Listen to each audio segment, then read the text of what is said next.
Hello guys, kamusta kayong lahat? Welcome back sa ating YouTube channel. And for today's vlog ay pag-usapan naman natin kung ano ba yung mga dapat nating gawin pag mayroong SOSYA na nag-inspection sa ating posting.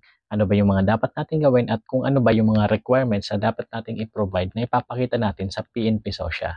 Bago ang lahat guys, ang SOSYA nga pala ay mayroong schedule ng inspection na 8 to 5. Ibig sabihin, kapag 6 p.m. onwards na ay wala nang schedule ng inspection ang SOSYA.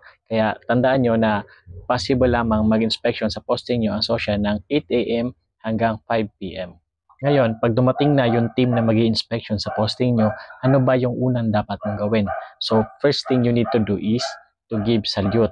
So, magbigay galang tayo sa ating mga PNP sa pamamagitan ng pagsaludo sa kanila. Pangalawang dapat natin gawin during the inspection, hingian natin sila ng mission order. Oo guys, karapatan natin yan. Huwag tayong mahihiya na humingi ng mission order sa mga officer na nagkakandak ng inspection. Ngayon, ano ba yung mga makikita natin doon sa mission order? Nakapaloob sa mission order ang mga pangalan ng mga pulis na mag-inspection sa atin, kung ano nga ba yung mga ranggo nila, at nandoon din yung mga baril na dala nila at yung mga serial number. At kung ano ba yung service vehicle na dala nila at yung plate number. So, mahalaga guys na huwag tayong mahiya na humingi ng mission order sa kanila upang malaman natin kung legit ba talaga yung nag inspection sa atin. At upang sa ganun ay mailagbook din natin kung sino-sino ba yung nag-conduct ng inspection sa atin.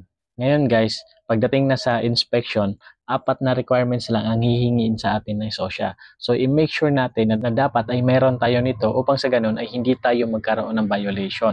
So unang hihingiin sa atin ay lisensya. Dapat lagi natin dala yung license natin at hindi ito expired. So meron silang mga gamit na sa cellphone nila na malalaman nila kung peke ba or totoo yung lisensya natin. At dapat guys, i-make sure natin na hindi expired ang lisensya natin upang sa ganun ay hindi tayo magkaroon ng violation. Kaya maganda rin talaga na merong inspection upang sa ganun ay masigurado na hindi peke na gwardiya ang naka-duty sa posting. Kaya maganda talaga na paminsan-minsan ay merong mga inspection. Pangalawang requirements na hihingiin sa atin ay Duty Detailed Order or tinatawag na DDO. Dito kasi sa DDO ay nakalagay ang pangalan ng posting natin, kung sino ba yung regular guard na nakaposting dito at kung sino yung reliever. At dito din ay nakasulat yung baril natin at yung serial number. So, i-make sure nyo guys na palaging nandyan sa inyo yung DDO nyo sa tuwing naka-duty kayo. Yung iba nilalagay ito sa wallet nila, yung iba naman nakalagay ito or nakaipit sa mga logbook nila at yung iba naman meron silang folder kung saan nandun na nakalagay yung DDO nila, tapos yung LTO nila, at yung iba pang mga requirements. Kaya guys, tandaan nyo na dapat palaging nandyan sa inyo yung DDO niyo. At isa pa nga pala guys, kapag mag-e-end na yung month, humingi na agad kayo ng DDO doon sa agency nyo. Huwag nyong hintayin na lumipas na yung isang buwan at wala pa kayong DDO. Kasi pag nagkaroon ng biglaang surprise visit, ay maaari kayong magkaroon ng violation. Kung isa ka naman na reliever, huwag mong hayaan na mag-duty ka na wala kang dalang DDO. So bago ka pumunta doon sa posting na pagdudutihan mo, dumaan ka muna sa opisina or i-request mo sa inspector mo na dalahan ka ng DDO. So wag mong hayaan na papadutihin ka ng agency mo na wala kang DDO dahil kapag nagkaroon ng biglaang surprise visit ay maaari kang magkaroon ng violation. So tandaan, wag mag-duty ng walang DDO. Pangatlong requirements na hihingiin sa iyo ay firearm license. So dapat kasama ng DDO mo, nandyan din dapat nakatago yung firearm license mo. At wag mong hayaan na mag-duty ka na meron kang baril pero walang lisensya dahil sigurado pag nagkaroon ng biglaang inspection ay magkakaroon ka ng violation pati ang agency mo damay. So, mas maganda kung wala din naman lisensya yung baril mo ay isauli mo na lang ito sa agency mo. At kung talagang kailangan na meron kang baril sa posting mo, pilitin mo talaga yung agency mo na maipadala sa iyo yung lisensya ng baril mo upang sa ganoon parehas kayong hindi magkaroon ng problema.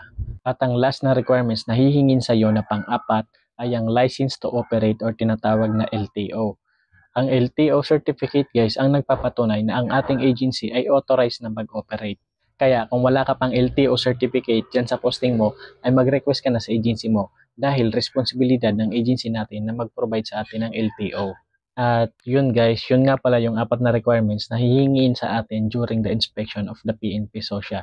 At aside from that guys, may advice ko din sa inyo na kapag mayroong inspection, maganda na kayo ay naka-complete uniform at dapat makintab yung mga paraphernalia nyo at lagi kayong magbibigay galang sa mga PNP personnel na mag-i-inspection sa inyo guys. Kapag dumating na sila ay wag na wag kayong kakabahan, magbigay galang agad kayo at tandaan nyo na hanggat kompleto kayo, kompleto yung mga papel nyo, ay wala kayong dapat ikakaba.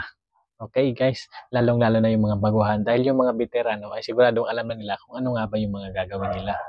So ayun guys, hanggang dito na nga lang pala itong video natin. Maraming salamat kung nakarating ka dito.